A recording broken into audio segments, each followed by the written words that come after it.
pagi pasti pada jajan. Apa kabar semuanya? Anyway, maaf ya aku baru balik konten lagi karena aku masih cicil-cicil pindahan. Ternyata pindahan tuh text time-nya panjang juga ya. Aku udah lama banget soalnya nggak pindahan. So, kalau kalian lihat, aku sekarang udah punya background baru untuk konten kayak gini. Kalau ada yang punya tips nge-share dekorasi kayak apa, feel free ya nulis di komen buat rekomendasi aku. Oke, kali ini aku balik ke segmen cerita horor lagi yuk. Minggu depan mungkin akan lanjutin cerita temen aku itu, si F, karena memang cerita dia tuh panjang banget. Aku harus ngefilter satu-satu untuk ngejelasin ke kalian pakai bahasa yang general supaya enak didengarnya gitu, karena aku juga tau lah yang nonton aku kan pasti dari berbagai kalangan dan umur, jadi biar enak deh. Aku tuh baru inget aku punya satu cerita horor. Aku sering banget ya ngeliat beberapa orang, beberapa itu komen di entah waktu aku diduyusin, entah aku di lentera malam kayak, Batu tuh kamu kok berani banget ya. Sebenarnya aku nggak seberani itu. Jujur aku awalnya tuh sangat penakut ketika aku sudah menyadari bahwa mereka-mereka yang aku ajak interaksi ini ternyata bukan manusia, tapi ada satu kejadian yang jadi trigger buat aku, yang aku awalnya takut jadi oh ya udahlah, oke lah, kalau ngeliat mereka ya udahlah gitu. Kejadian ini terjadi tuh tahun 2006 kalau nggak salah. 2006, 2005 ke 2006, antara 2005 ke 2006 ya. Jadi waktu itu aku SMA kelas 2, dan kebetulan banget itu aku aktif banget saat itu di OSIS, organisasi siswa.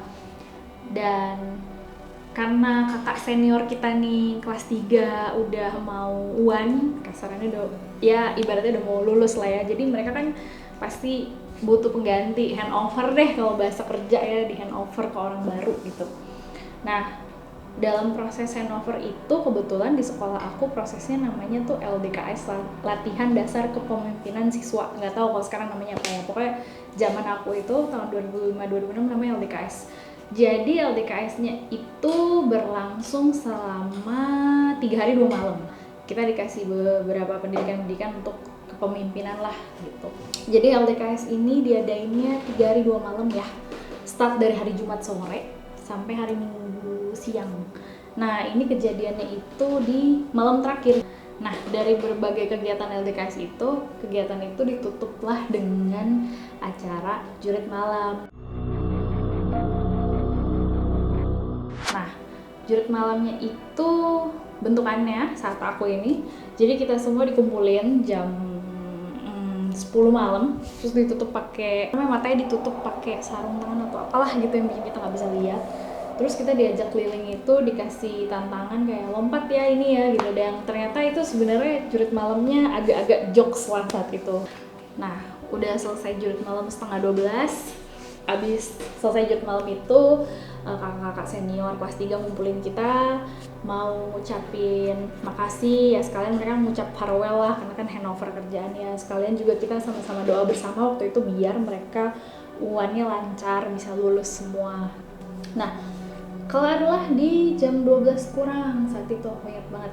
Si jokes tadi, si jurit malam jokes tadi, terus ada speech dari kakak-kakak gitulah, yang misalkan ketua OSISnya siapa, handover ke siapa gitu ya. Ya, sama doa bersama, tutup doa bersama. Kelar doa kan si kakak ini nyuruh kita tidur, tapi tidurnya tuh dibebasin, kayak kalau ada yang mau ngopi dulu boleh gitu, tapi dalam pengawasan mereka tetap. Kebetulan juga si kakak-kakak ini orangnya saklek dan tegas banget lah, itu senior aku waktu itu di SMA. Nah, terus sebelum tidur, aku ingat banget ada satu teman aku, namanya si M, perempuan ya. Dia tuh minta tolong sama aku, tuh gitu. Kan kita harus udah tidur nih, kebetulan aku standar sama dia. Iya, kenapa M? Gue pengen pipis nih, tapi gue nggak berani sendirian, mau nemenin nggak? Gitu. Oh ya udah gitu, dan aku saat itu nggak ada pikiran apa-apa ya. Jadi ini aku kasih lewat gedung sekolahku ya. Kebetulan sekolahku ini sekolah swasta di Bekasi, bentuknya kayak huruf S gini ya, huruf S, dimana ini pintu masuk, ini pintu keluar. Di pintu masuk itu masuk ke gedung SD, terus di sini gedung SMP, lewat sini ya, gedung SMP, terus di sini gedung SMA. Nah, kebetulan aku campingnya di depan gedung SMA nih, sedangkan toiletnya di deket gedung SMP. Ya udah, jadi waktu itu aku temenin lah dia. Ya udah, ayo gitu. Sekalian juga aku emang mau pipis juga saat itu, jadi kita tunggu-tungguan gitu deh. Nah, kebetulan aku juga mau pipis, cuman waktu itu kita tunggu-tungguan deh. Nah, saat itu dia nyuruh aku duluan, jadi misalkan aku di dalam pipis, dia nungguin di luar, terus gantian gitu. Nah, kalau aku pipis, gantian dia pipis nih. Nah, aku tipe yang jujur aja nih teman-teman, aku tuh kalau ke toilet untuk pipis, biasanya aku text time-nya cepet gitu. Kayak bek-bek cepet udah gitu, daripada kalau ngelakuin hal lain lah. Nah, terus aku udah selesai, dia masuk nih ke toilet. Nah, kan aku nunggu di luar ya. Kebetulan aku nunggu di luar itu pemandanganku menghadap ke gedung SD. Nah, pas aku ngeliat tuh, dan saat itu aku belum ngantuk-ngantuk banget jujur aja. Jadi dari toilet SMA ini yang aku nungguin temenku, jarak ngeliat ke gedung SD itu kalau nggak salah 500 meter deh kira-kira jaraknya gitu. Nah, aku lihat tuh, ngeliatin gini nih, jadi aku nyandar di tembok. Ini tembok ngadep keluar, ngadep ke gedung SD, aku ngeliatin gini. Aku lihat di ujung gedung SD, tiba-tiba tuh kayak ngumpul gitu, ada siluet warna putih. Terus aku tegasin tuh apa ya warna putih-putih. Kalau asap, kayak kita nggak ada yang bakar sampah gitu, dan lagian penjaga sekolah juga kayaknya nggak mungkin bakar sampah jam segitu gitu logikanya. Kebetulan di sekolah itu ada penjaganya yang emang nginep di situ, stay di situ. Nah, nggak lama tuh siluetnya tuh berubah gitu, jadi siluetnya kayak pocong. Dan aku tuh nggak tahu kenapa kaget. Dan aku pas ngedip mata tiba-tiba sap. Ini aku tiap cerita ini jujur aku merinding. Sap depan muka aku. Kira-kira jadi aku nih tingginya 168 ya. Terus si pocong ini kayak tingginya hampir 2 meter. Iya, terus dia gede, sumpah dia gede. Dan gini kan ya, namanya pocong kan. Dan dia tuh dari itu nunduk gini ke depan muka aku, dan tiba-tiba aku shock. Dan itu terjadi sekitar ada deh 5 detik. Aku nginget kejadian ini sumpah ya, aku merinding banget. Dan aku kaget gitu ngeliatin dia yang kita tuh jaraknya tinggal sesenti, mukanya gelap, terus hancur, jadi hitam tapi hancur gitu, terus baunya bau amis darah, geli banget aku. Dan ditambah lagi matanya tuh merah, jadi merahnya tuh di bola matanya full gitu. Dan aku tuh kayak kediem gitu kan, kediem ada mungkin 5 detik. Kediamnya tuh kayak narik napas gitu. Terus habis 5 detik itu aku kedip, pas kedip dia udah hilang.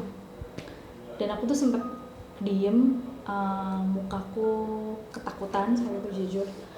Dan nggak lama tuh tiba-tiba temanku keluar, gara-gara katanya dia manggil aku nggak nyaut gitu, tuh gitu. Ya aku bilang gitu. Terus dia nanya, kenapa kok diem aja? Terus aku nggak tahu kenapa ya, saat itu aku mikir aku takut ya, tapi aku nggak mau cerita sama si M gitu, karena aku nggak mau dia takut juga gitu. Jadi aku kayak nggak apa-apa, lagi bengong aja.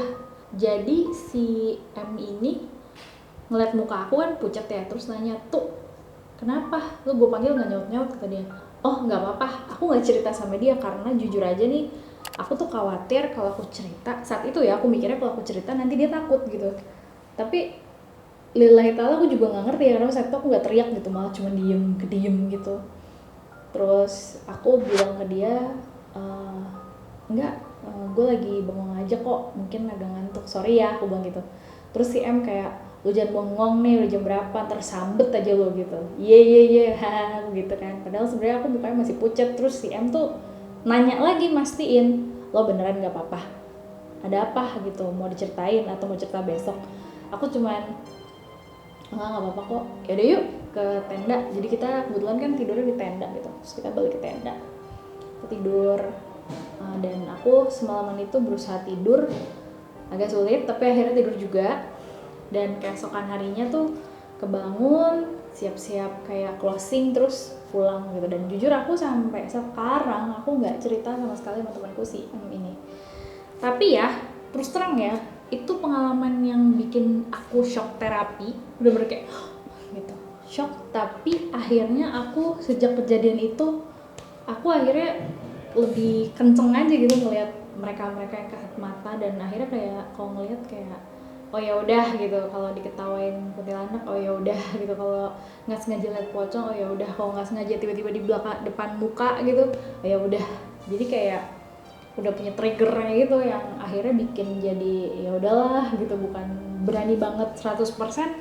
Sebenarnya enggak juga, cuman akhirnya jadi kayak ya udah deh, berkompromi aja. Emang ya ada mereka gitu ya, emang wujud mereka ada yang enak dilihat ada yang gak enak, tapi ya udah. Tapi buat teman-teman aku tetap kasih tahu ya kalau kita emang berdampingan hidup sama mereka. Jadi ya udah, so far kalau emang mereka sangat mengganggu mungkin boleh ibadahnya dikencengin ya di rumah sesuai dengan agama dan kepercayaannya masing-masing. Makasih yang udah nonton. Sebelumnya aku minta maaf kalau aku ceritanya pendek, karena jujur nih aku masih ngelisting cerita-cerita yang mau aku ceritain, dan jujur dengan aku udah move ke tempat baru gitu dan udah punya ruangan yang baru, jadi aku jadi lebih termotivasi lah untuk cerita-cerita. Jujur ya, aku tuh sempet di fase yang nggak pengen konten lagi, terus terang kayak kayaknya gue nggak perlu konten lagi deh gitu, karena ngerasa kayak sempet overthinking lah, kayak orang yang emang suka ya. Tapi lucunya nggak tahu kenapa, jadi aku ke coffee shop langganan aku yang kebetulan aku udah familiar sama baristanya, dan baristanya sempat bilang gini, "Kata tuh kamu kok udah lama sih nggak konten horor, padahal aku nungguin." So kaget banget kayak, "Oh kamu nungguin ya?" gitu. "Iya, cerita lagi ya." Satu, terus yang kedua ada yang DM aku jauh dari Nusa Tenggara, dia sempat cerita dia suka lihat konten aku sampai, "Kak jangan berhenti cerita ya."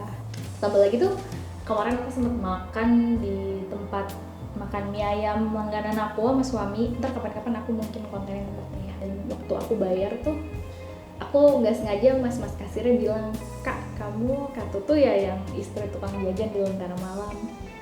"Oh iya," aku bilang. "Iya," gitu.